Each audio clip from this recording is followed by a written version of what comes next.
Bertindak bijaksana berarti mampu mengetahui apa yang harus diabaikan. Nah, ini termasuk berpikir yang unik, yang berbeda dengan yang lain. Biasanya kan kita sebut orang bijaksana itu ya orang yang mampu melakukan sesuatu secara tepat. Tapi William James punya sudut pandang yang berbeda. Orang bijaksana itu orang yang tahu mana saja yang harus diabaikan. Ini mungkin kelanjutan tadi ya, orang komentar aneh-aneh, ngomong macem-macem. Mari kita bijaksana. Bijaksana berarti mari kita filter mana yang tidak penting, buang saja. Tidak usah terlalu dipedulikan. Justru itulah kebijaksanaan. Kalau kita meladeni apa saja yang dikomentarkan orang, atau melayani apapun permintaan yang tidak penting, ya kita kebalikannya akan kehilangan hal-hal yang penting. Jadi orang bijaksana itu dia tahu mana yang harus diabaikan. Dia tahu mana yang harus dicuekin saja. Nah, kalau dia sudah membuang yang dicuekin, berarti kan ya, membuang yang jelek, mencuaki yang jelek, berarti kan yang tersisa tinggal yang baik-baik. Tinggal diambil. Itulah bijaksana namanya. Jadi ini penting bagi kita ya. Hari ini kan era distraksi, tidak hanya destruksi. Kita terdistraksi oleh banyak hal-hal lain di sekitar kita yang tidak penting. Maka skill penting yang hari ini harus kita miliki adalah skill untuk memfilter mana yang tidak penting dan mana yang penting. Yang tidak penting, ayo kita abaikan saja. Itulah namanya bijaksana. Ini salah satu tips dari William James. Nah, yang terakhir, ini mungkin teman-teman sudah capek ya. Saya tambah satu lagi quote-quote. Ya meskipun tadi teori-teori utama tentang psikologi pragmatismenya kurang nyantol, ya paling tidak kita dapat quote-quote malam hari ini. Dapat kalimat-kalimat indah yang bermanfaat. Kata William James begini satu ketika, untuk mengubah hidupmu, mulailah segera, lakukan dengan gembira, dan jangan ada pengecualian-pengecualian. Jadi syaratnya 3. Ayo teman-teman yang merasa hidupnya harus lebih baik lagi, yang merasa hidupnya harus di-upgrade lagi, yang merasa hidupnya harus meningkat, kuncinya 3. Yang pertama, mulailah segera. Yang kedua, lakukan dengan gembira.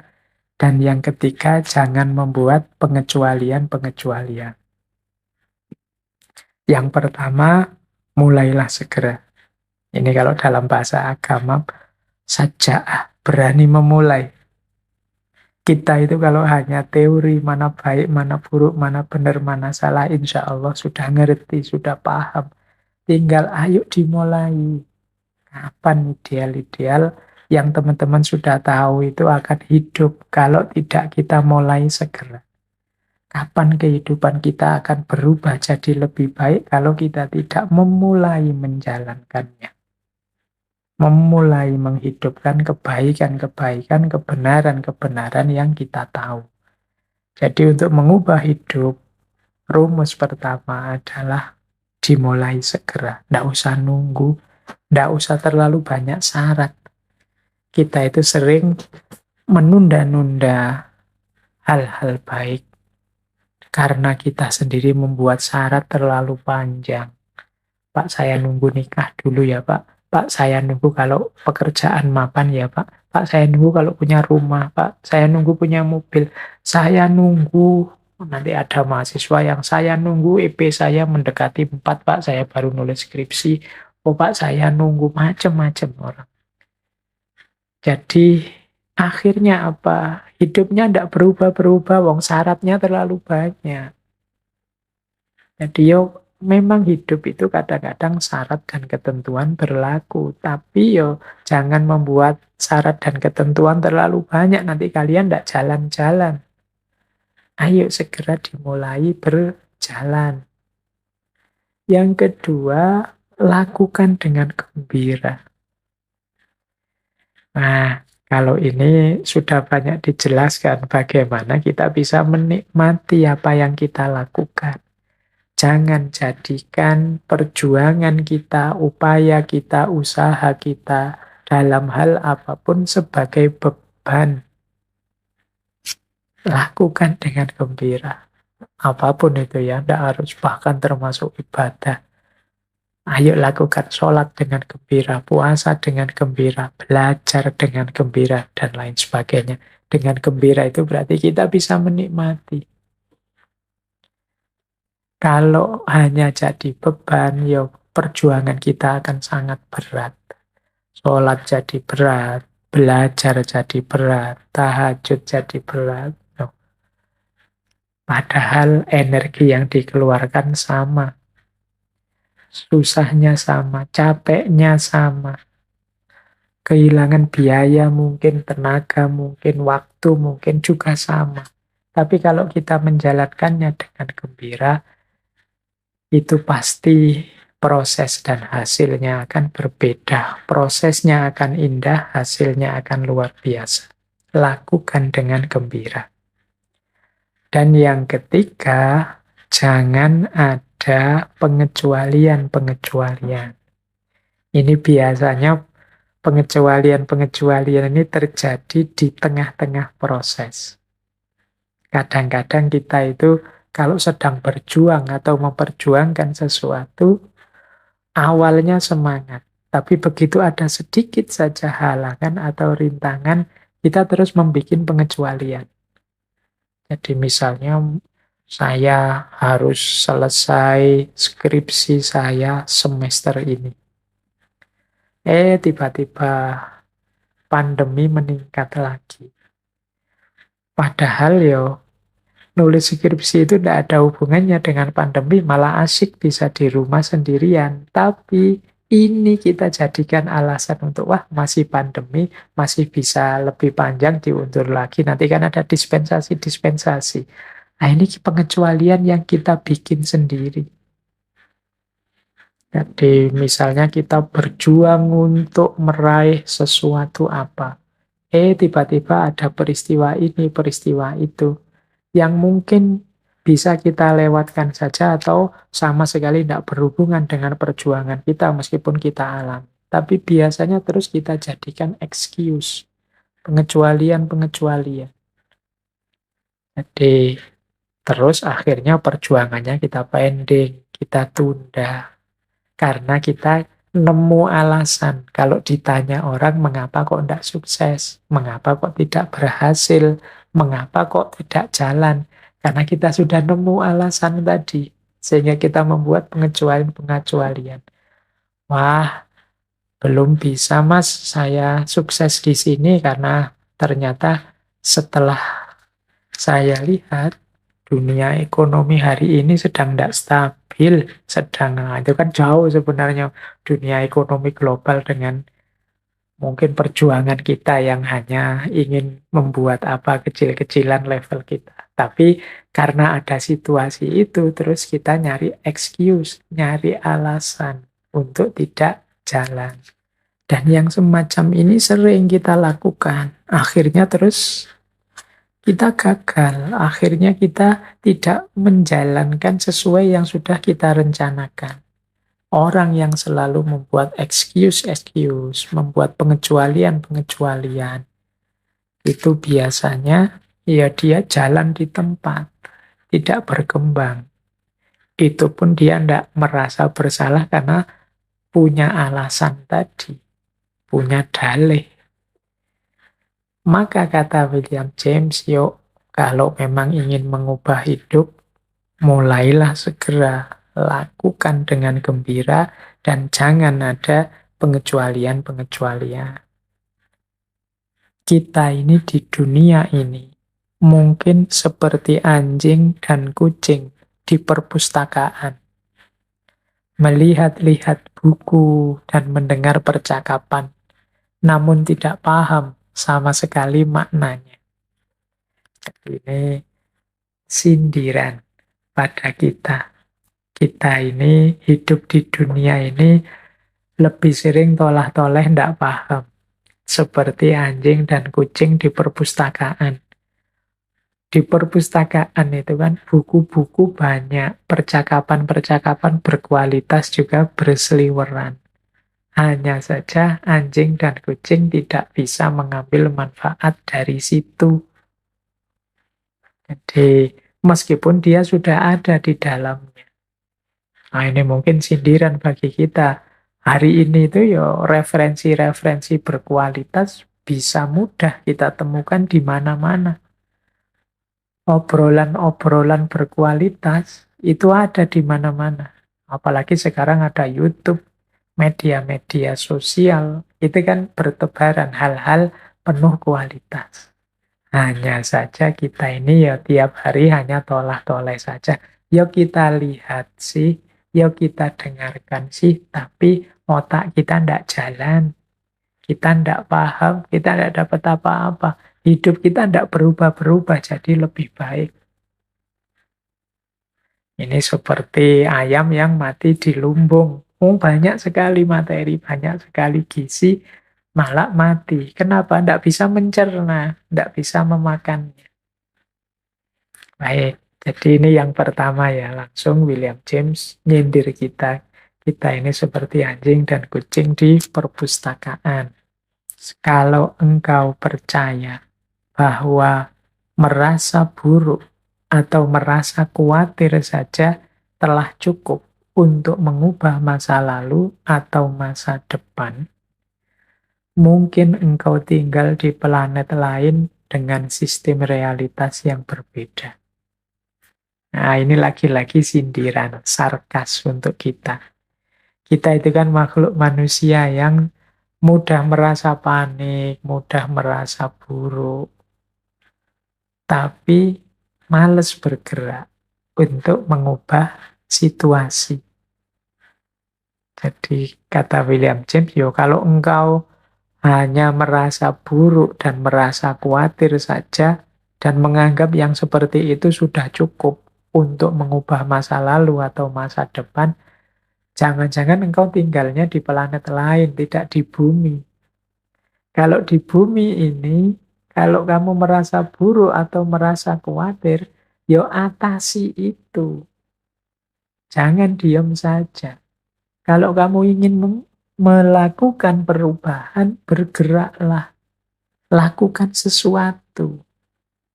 Kalau kamu hanya diam saja, mengeluh saja, menggerutu saja, merasa buruk, merasa khawatir, itu kan menggerutu, sambat terus, ya tidak akan ada perubahan. Perubahan itu terjadi kalau engkau berusaha melakukan perubahan, tidak hanya merasa buruk dan merasa khawatir. Jadi, kalau engkau menunggu perubahan dengan hanya merasa buruk dan merasa khawatir, mungkin engkau tinggalnya bukan di bumi, tapi di planet lain. Yang sistem sunatullahnya berbeda. Sunatullah hidup di bumi ini ya kalau ingin perubahan ya harus melakukan tindakan. Jadi ini quotes yang jenisnya sarkas, nyindir kita. Ya pindah saja ke planet yang lain kalau memang cukup dengan menggerutu, dengan sambat, marah-marah, merasa buruk, merasa khawatir terhadap situasi. Ya kalau ingin berubah, bergeraklah mengubah. Nah ini quote selanjutannya mirip juga. Pandangan kita tentang dunia sejatinya terbentuk oleh keputusan kita tentang apa yang harus kita dengar. Nah, ini hubungannya dengan pembentukan jalan pikiran. Ini mungkin menyadarkan kita bahwa yang selama ini kita anggap kebenaran, yang selama ini kita anggap pasti baik, pasti cocok, pasti sesuai, itu bisa saja sifatnya reduktif. Reduktif itu hanya sejauh yang kita tahu, bahkan sangat minimal. Karena yang kita tahu, kita anggap benar dan kita anggap baik itu hakikatnya ya karena kita membatasi mendengar pada apa yang ingin kita dengar saja. Pilihan-pilihan kita terhadap saya suka ini, saya dengarkan. Saya tidak suka itu, saya tidak mau dengar, tidak mau lihat. Ini kan pilihan-pilihan kita. Sehingga akhirnya ya seperti itulah cara berpikir kita, sementara yang kita buang, kita sisihkan tadi, sama sekali tidak jadi pertimbangan berpikir kita. Sesempit itulah hakikatnya kebenaran yang sekarang kita yakini.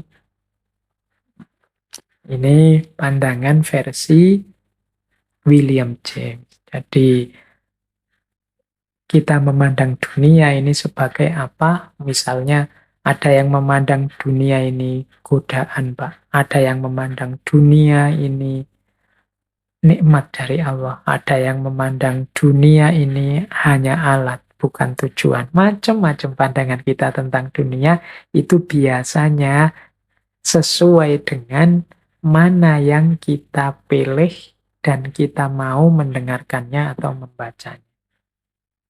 Berarti masih banyak versi yang lain, masih banyak pendapat yang lain yang kita sisihkan.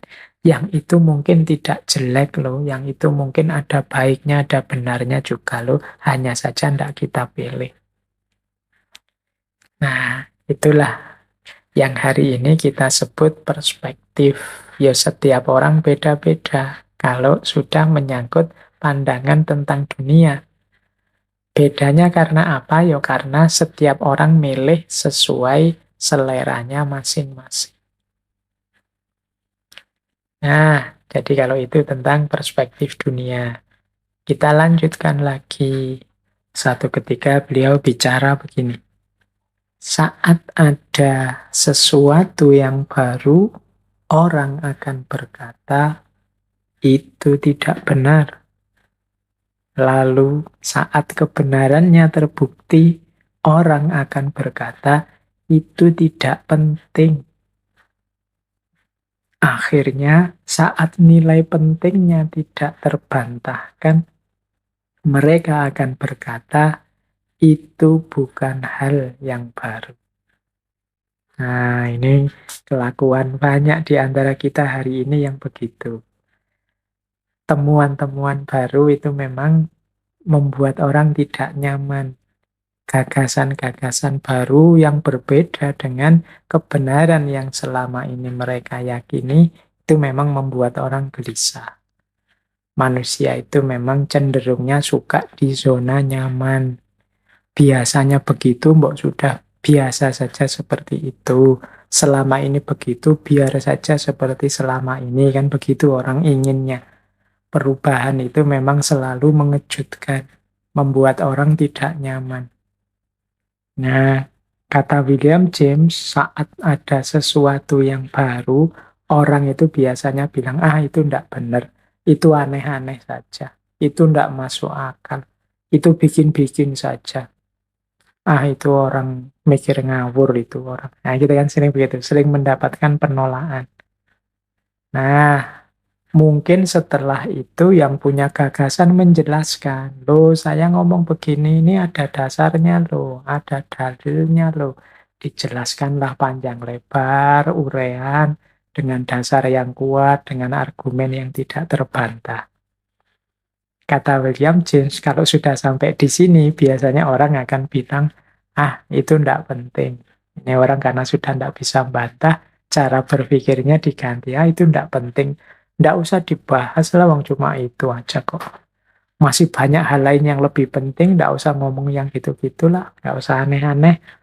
PR kita masih banyak kok. Nah, ini reaksi kedua, biasanya seperti ini. Akhirnya mungkin nanti waktu berjalan, akhirnya terbukti yang tadi gagasan ditolak-tolak, dianggap tidak penting, ternyata penting. Ada banyak persoalan yang terselesaikan dengan perspektif ini, dengan pandangan ini. Biasanya terus orang akan bilang, ah itu bukan hal yang baru, sejak dulu juga sudah pernah dibahas. Sejak dulu juga orang ngomong itu. Jadi meskipun sudah jelas benar, sudah jelas penting, tetap orang tidak mengapresiasi. Itulah tabiatnya manusia.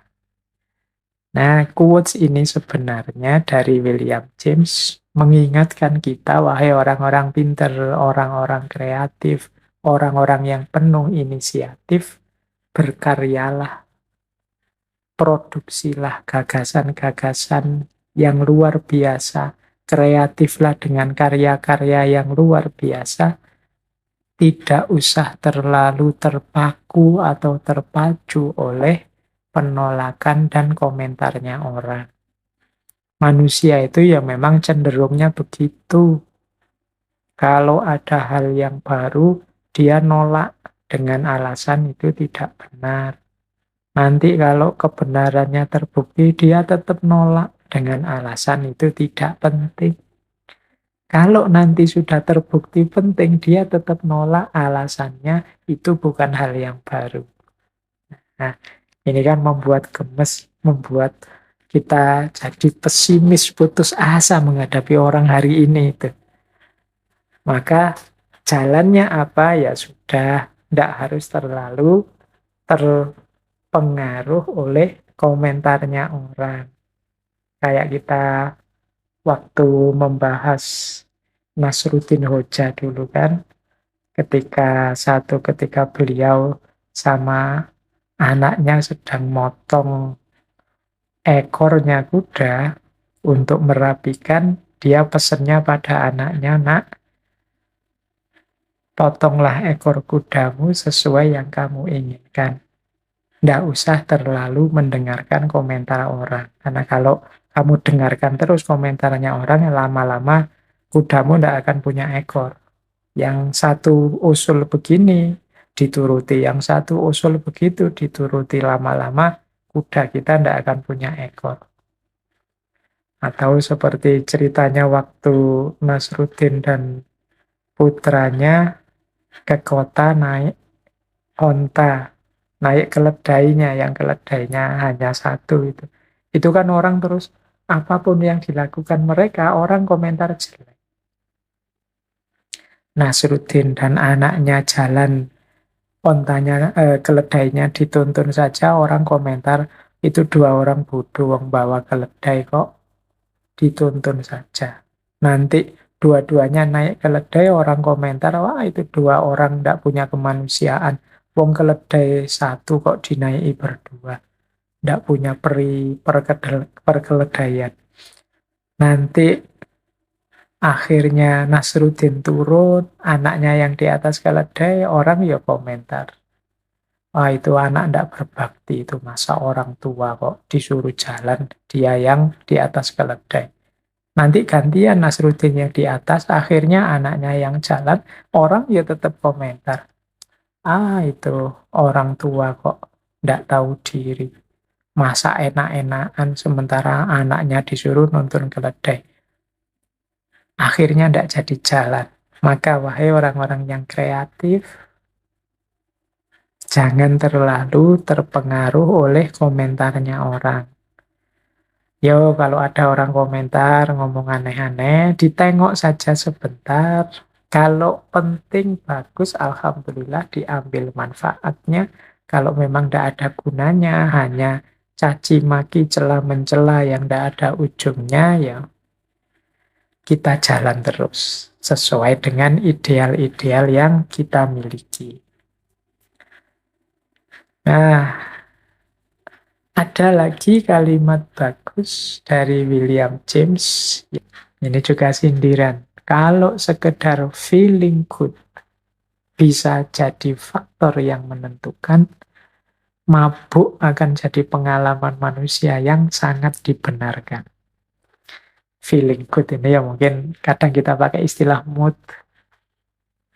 Jadi merasa baik, merasa nyaman. Nah, ini lagi-lagi melanjutkan tadi. Kita itu sering jadi makhluk yang nunggu mood, nunggu rasa baik, nunggu rasa nyaman dulu, baru melakukan sesuatu. Atau baru bergerak. Mau melakukan apa-apa, nunggu saya cari mood dulu ya. Saya cari rasa dulu ya, cari feeling dulu ya, dan lain sebagainya. Ya kalau sekedar ingin feeling good, kata William James, ya kamu mabuk saja lah. Saat kita mabuk itu kan kita fly, melayang, merasa enak, merasa nyaman, meskipun besok jungkir balik. Kalau sudah selesai mabuk. Berarti mabuk itu jadi benar kalau memang sekedar orang mencari feeling good, baru berkarya. Dianggap feeling good itu faktor yang menentukan. Nah, ini lanjutannya tadi. Kita ya jangan diam saja, jangan hanya mengandalkan rasa, perasaan, sambat, males, dan lain sebagainya. Kalau memang ingin perubahan, ya berubahlah. Jangan diam saja.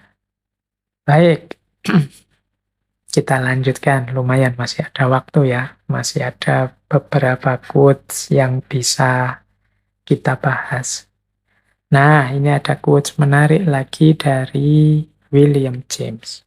Nah, ada lagi gagasan menarik dari William James sehubungan dengan pengalaman keagamaan ini, yaitu orientasi beragama yang berbeda dari orang yang kondisi jiwanya berbeda. Jadi, ada orang yang orientasi beragamanya, kata William James, namanya healthy minded. Orang beragama dengan pikiran yang sehat. Istilahnya healthy minded. Ada juga orang beragama yang didasari oleh sick souls. Jiwa yang sakit, jiwa yang menderita.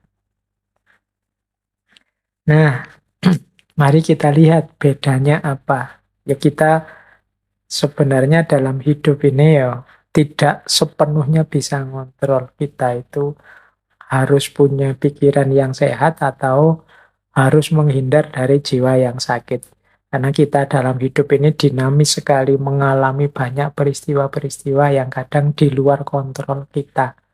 Sehingga meskipun kita inginnya selalu sehat, lahir batin pikiran, tapi kadang-kadang momen-momen tertentu membuat jiwa kita tersakiti. Nah, orang-orang yang sedang sick souls ini orientasi beragamanya berbeda dengan orang-orang healthy minded. Kita lihat ya, cirinya beragama yang healthy minded. Nanti kita bayangkan dengan orang-orang beragama yang cirinya sick souls. Terus kita cermati kita ada di mana. Atau jangan-jangan kita ya pernah mengalami dua-duanya. Kata William James, beragama yang healthy minded, beragama yang menggunakan pikiran sehat, yang pertama, mereka memandang dunia ini adalah anugerahnya Allah yang indah. Jadi dunia ini adalah fasilitas nikmat anugerah yang diberikan oleh Allah. Karena itu mereka lebih menikmati dunia. Orang healthy minded itu mestinya lebih mudah bersyukur. Nah, ciri kedua orang healthy minded itu biasanya mereka tidak butuh argumen-argumen, analisis-analisis mendalam. Mereka sudah menikmati kok dengan pemahaman-pemahaman dasar saja. Mereka tidak perlu lagi analisis-analisis jelimet, justifikasi-justifikasi akal, dukungan argumen ini, argumen itu. Enggak. Mereka sudah menikmati apapun yang diberikan oleh Tuhan, dunia dan isinya termasuk yang mampu mereka jangkau. Jadi mereka ini tidak terlalu membutuhkan analisis-analisis pendalaman. Mereka lebih menikmati. Nah, ini orang healthy minded. Yang ketiga, orang healthy minded ini lebih optimis, lebih gembira dalam hidupnya. Ya, cirinya dulu pernah kita ngaji tentang akhlak gitu ya. Orang yang husnul khuluq, cirinya antara lain bisa menikmati agama, mereka ini selalu bersyukur, selalu gembira. Dan itu tampak di wajahnya selalu tersenyum. Jadi akhlak dasar itu kelihatan dari wajah yang selalu tersenyum. Oh, enggak gampang loh wajah selalu tersenyum itu. Kita itu apalagi sekarang era medsos. Kita mungkin sudah mulai jarang tersenyum. Ya mungkin yang tersenyum dan tertawa itu hanya WA kita, hanya Instagram kita, hanya emotikon-emotikon yang kita sisipkan dalam chatting-chatting kita. Tapi kitanya sendiri jarang tersenyum. Kitanya sendiri mungkin banyak mengeluh, kitanya sendiri banyak marah, banyak eh, terdistraksi oleh hal-hal tidak penting kiri kanan kita. Kita lupa untuk menikmati hidup, bersyukur. Nah, orang-orang healthy minded ini orang-orang yang senantiasa bersyukur. Yang keempat, orang healthy minded ini biasanya ekstrovert. Dia lebih terbuka dan tidak baper. Ini dari saya ya, istilahnya tidak baper itu. Tidak emosional, tidak sensi. Di pikirannya cerah. Kalau ada orang yang tidak cocok dengan dirinya, ya dimaklumi saja. Mungkin itu memang ketetapannya Allah, manusia itu beda-beda. Jadi dia tidak baper. Jadi kalau ada orang misalnya ngomong sesuatu yang menyinggung harga dirinya, dia tidak marah keluar, mungkin malah introspeksi ke dalam, jangan-jangan aku yang keliru. Atau jangan-jangan dia salah ucap. Mungkin dia tujuannya ndak itu kok, dia mungkin punya tujuan yang baik, hanya saja tadi kepleset sedikit. Ini jadi ndak sensi, ndak baper. Dia akan gembira dan mengembirakan yang lain. Ya pastinya orang seperti ini lebih husnudzon, lebih prasangka-prasangka baik pada apapun, pada siapapun. Karena dia tahu Allah sudah memberikan banyak hal indah dalam hidup kita. Yang ngapain sih kita cari yang rumit, yang sulit, yang jelimet. Mari kita nikmati dengan tidak baper. Nah, terus terbuka dan tidak kaku. Jadi dia tahu hidup ini beragam, situasinya berubah-ubah. Nah, terus orang healthy minded ini dalam beragama lebih melihat hidup ini sebagai rahmat. Bukan sebagai ujian, sumbernya dosa, sumbernya kecelakaan. Kan ada. Nanti kalau di kelompok Six Souls banyak melihat agama, melihat dunia ini sebagai sesuatu bencana, dunia ini sebagai ujian, dunia ini isinya adalah godaan-godaan, negatif melihat dunia. Nah, orang-orang healthy minded ini lebih positif. Mereka melihat dunia sebagai ladang cinta dan kasih sayang, bukan ladang dosa dan kemurkaan.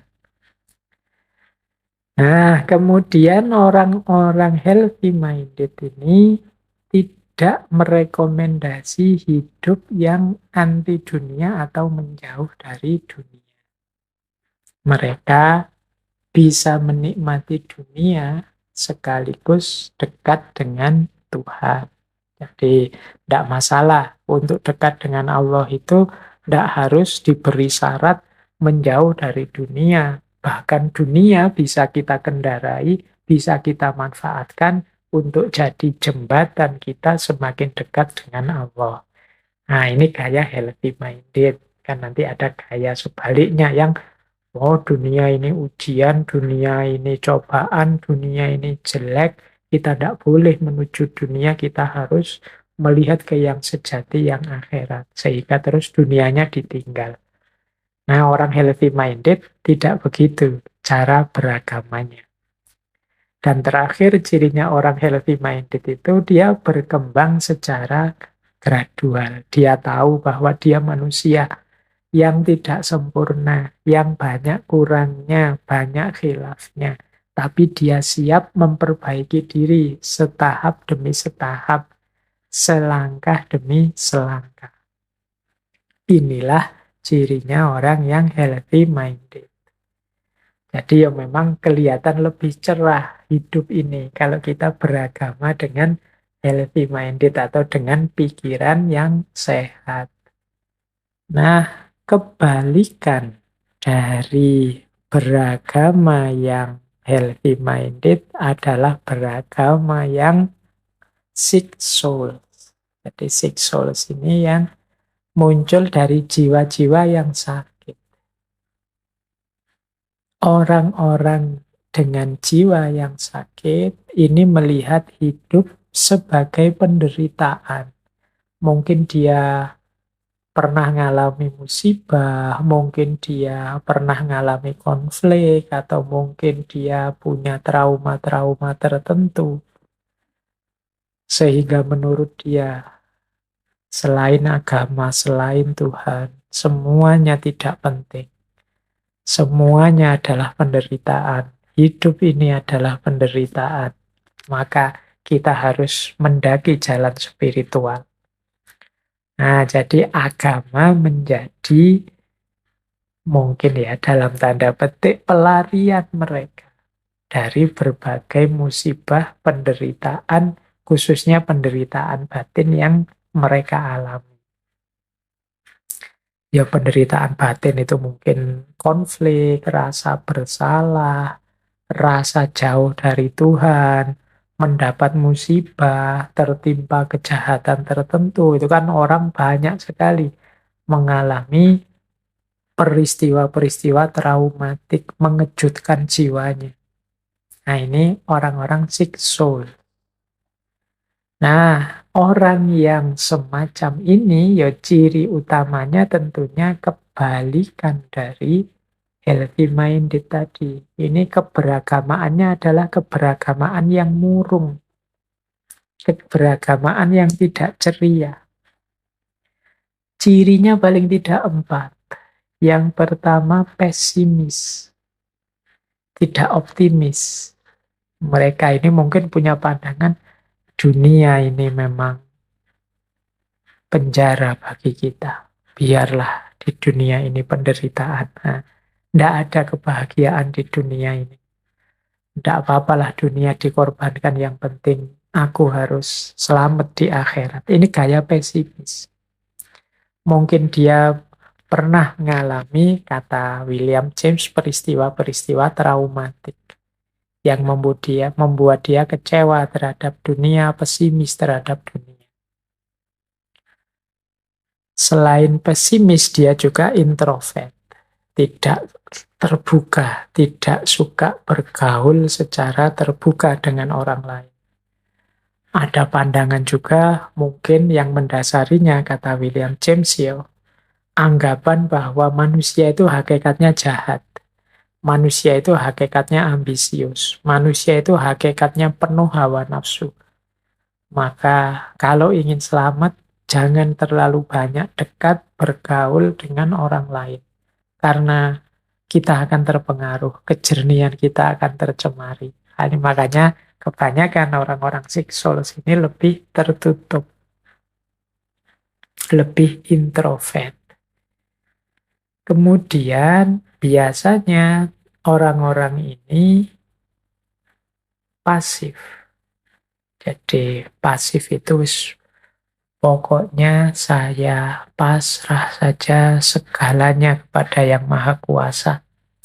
Mungkin hidupku yang seperti ini itu memang takdirnya, ketentuannya. Biarlah aku nikmati penderitaan ini. Terus dia pasif. Jadi dunianya ditinggalkan dengan orientasi ke akhirat atau ke kekuatan yang maha tinggi. Jadi dia tidak mau berusaha. Nah, ini ciri ketiga. Orang-orang beragama yang dalam kondisi six souls, kata-kata William James. Dan yang terakhir, kalau tadi yang healthy minded itu sadar bahwa dia harus berubah setahap demi setahap, biasanya orang-orang dengan six souls ini mengalami proses ingin langsung jadi orang yang baik tiba-tiba 100%. Jadi 180 derajat dari sangat jelek jadi sangat baik. Entah dengan cara apa. Pokoknya tiba-tiba saja kayak orang melakukan pertobatan yang langsung. Nanti ini kalau dalam teorinya William James sering disebut konversi. Jadi perubahan mendadak yang tiba-tiba. Nah, ini jadi ciri dari six souls ini. Jadi jiwa yang merasa penuh penderitaan, menganggap dunia ini isinya adalah penderitaan, manusia itu semuanya jahat. Untuk menjaga kejernihanku dan hubunganku dengan Tuhan, aku harus menjauhi dunia, menjauhi manusia. Nah, ini proses ini biasanya diawali dari konversi. Konversi itu perubahan drastis. Konversi itu pembalikan terhadap orientasi hidup.